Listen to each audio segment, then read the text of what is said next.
Please do subscribe to Prajabheri News Channel.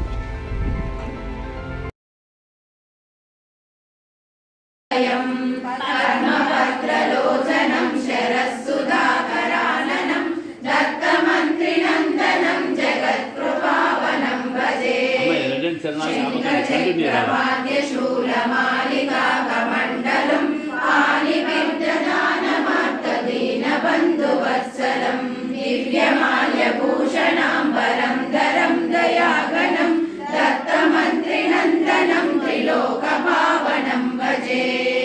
सद्विभूतिभूषितं जटाधरं दिगम्बरं सुप्रसन्नमानसं परात्परं महेश्वरं धर्मपाशखण्डनं समस्तलोकमण्डनं दत्तमन्त्रिनन्दनं कृतान्तघातिनं भजे।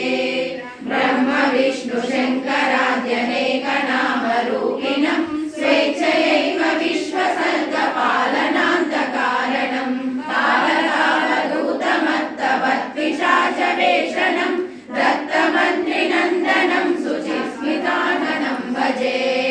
स्मृतगामिनं विभुं जगद्गुरुं सुरोत्तमं ज्ञानदं मुनीन्द्रसिद्धयोगिभोगि सत्तमं पापतापनाशनं रजस्तमोमुदाशनं दत्तमन्त्रिनन्दनं सुकीर्तिदायकं भजे। सर्ववेददायकं जितप्रसूनसायकं भुक्तिमुक्तिदायकं समस्तसिद्धिनायकं वीररञ्जनं च चित्तरञ्जनं निरञ्जनं दत्तमन्त्रिनन्दनं च विश्वसाक्षिणं भजे।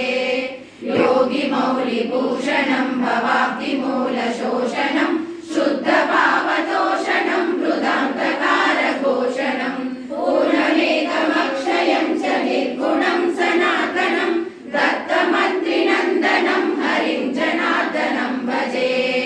पुष्यकीर्तिवर्धकं च सर्वकार्यसाधकं पापतापशोकमोहनं मन्त्रैकवेद्यं मन्त्रस्वरूपं भज दत्तं मन्त्रप्रमाणं मन्त्रैकवेद्यं मन्त्रस्वरूपं भज दत्तं मन्त्रार्थरूपं मन्त्रार्थगोपं मन्त्रप्रदीपं भज दत्तं मन्त्रार्णरूपं मन्त्रार्थगोपं मन्त्रप्रदीपं भज दत्तं मन्त्रप्रमाणं मन्त्रैकवेद्यं मन्त्रस्वरूपं भज दत्तं मन्त्रप्रमाणं मन्त्रैकवेद्यं मन्त्रस्वरूपं भज दत्तम् द्राम्बीजवासं दारिद्र्यनाशं दयानिवेशं भज दत्तं द्राम्बीजवासं दारिद्र्यनाशं दयानिवेशं भज दत्तं षडक्षरेशं सम्पत्प्रकाशं योगोपदेशं भज दत्तं षडक्षरेशं सम्पत्प्रकाशं योगोपदेशं भज दत्तं मन्त्रप्रमाणं मन्त्रैकवेद्यं मन्त्रस्वरूपं भज दत्तं मन्त्रप्रमाणं मन्त्रैकवेद्यं मन्त्रस्वरूपं भज दत्तम् अष्टार्णवेद्यं भवरोगवैद्यम् आनन्दहृद्यं भज दत्तम् अष्टार्णवेद्यं भवरोगवैद्यम् आनन्दहृद्यं भज दत्तम् द्वादशवर्णम् आनन्दपूर्णं योगोत्तीर्णं भज दत्तम् द्वादशवर्णम् आनन्दपूर्णं योगोत्तीर्णं भज दत्तं मन्त्रप्रमाणं मन्त्रैकवेद्यं मन्त्रस्वरूपं भज दत्तं मन्त्रप्रमाणं मन्त्रैकवेद्यं मन्त्रस्वरूपं भज दत्तम् षोडशबीजं गुरुराजराजं कैवल्यभाजं भज दत्तं षोडशबीजं गुरुराजराजं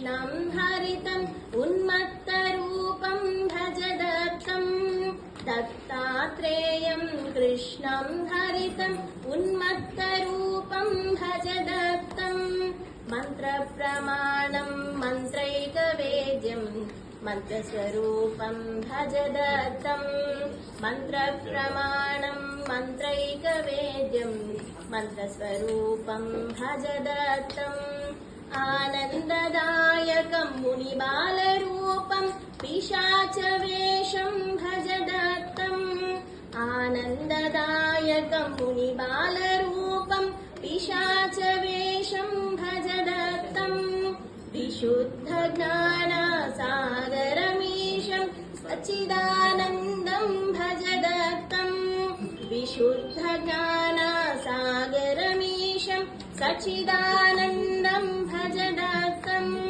सच्चिदानन्दं भज दत्तम् मन्त्रप्रमाणं मन्त्रैकवेद्यम् मन्त्रस्वरूपं भज दत्तम् मन्त्रप्रमाणं मन्त्रैकवेद्यम् मन्त्रस्वरूपं भज दत्तम् भज दत्तम् भज दत्तम् भज दत्तम् भज दत्तम् అప్పుడు కూడా వారికి దర్శనం కాలేదు.